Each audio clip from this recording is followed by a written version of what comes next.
På gymnasierne rundt omkring i landet er der opstået en ny trend, hvilket går ud på, at eleverne skal begynde at tage snus. Jeg begyndte at tage snus i slutningen af efterskoleåret. Det var i 10. klasse, der begyndte jeg.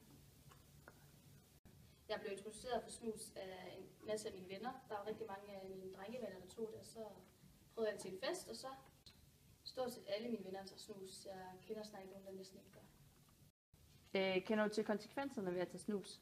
Ja, men jeg kender godt konsekvenserne, men det gør jeg ikke rigtigt. Jeg gider ikke opfordre folk til at tage snus, men altså, hvis de kommer til det, så skal de bare gøre det. Det er ikke noget, jeg gider opfordre folk til. Det er en dum vane. Undersøgelser viser, at flere unge tager hyppigere snus i eksamenstiden, da nikotinen giver dem en afslappende effekt på dem. Selvom tandlæger og læger stærkt anbefaler folk at holde sig fra snus, da det kan ætse tandkødet samt øge chancen for bugspytkirtel og mundhulekræft.